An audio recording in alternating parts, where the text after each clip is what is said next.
Bueno, ni aitormen bat eginez hasiko naiz.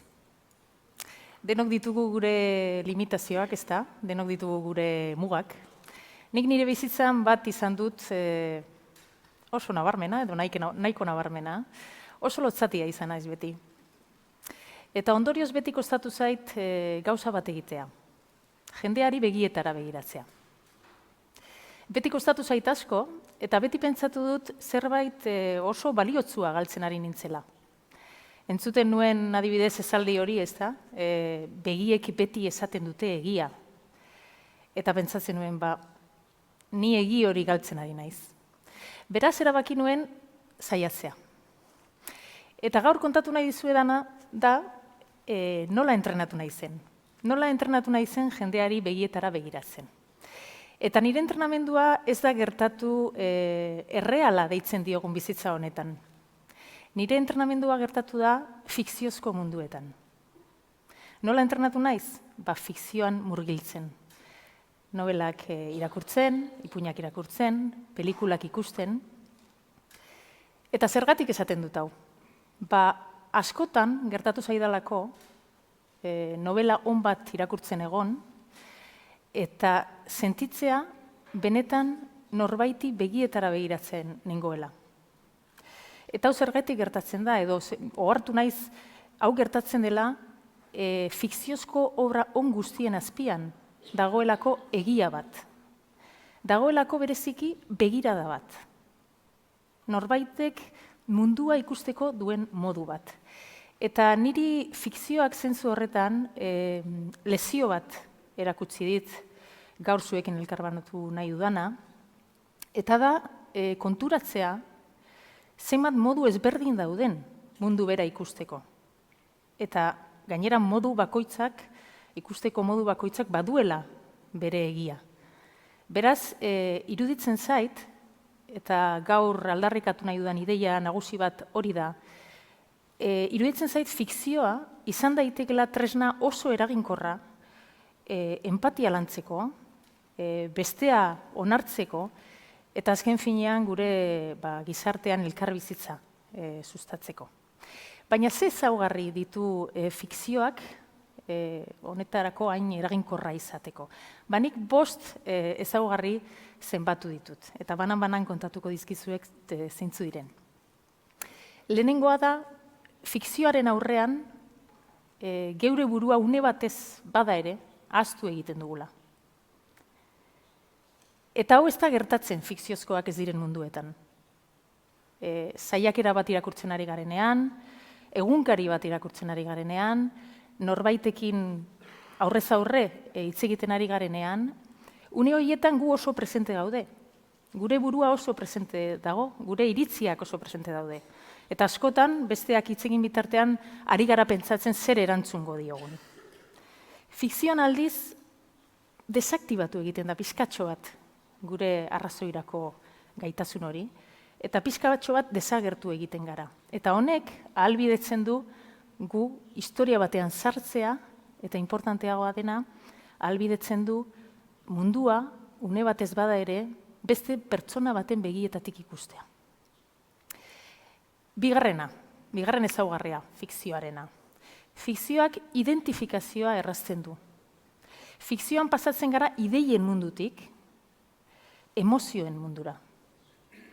Eta emozioen munduan, hor denak gara oso berdintzuak.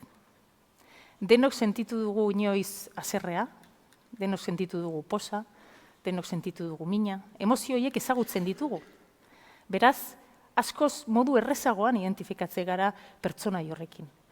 Eta horrela ulertzen da adibidez nola den posible, adibidez hiltzaile bati buruzko novela bat irakurtzen ari garenean, ziurtzuei ere gertatu zaizuela, nola jartzen garen bere alde? Eta esaten dugu, baina, ni benetako bizitza errealan enitzateke sekula ere honen alde jarriko, baina fikzioan bai. Begira, zelako potentziala daukan fikzioan empatiarako. Hirugarren ezaugarria, fikzioak duena, gure azalean modu errezagoan sartzen dela. Zergatik? Abstraktutik konkretura pasatzen delako. Eta behin konkretua denean zorrotzagoa da. Orratz baten zorroztasuna du, eta gure azalean sartzen da. Konkretua da beti fikzioa.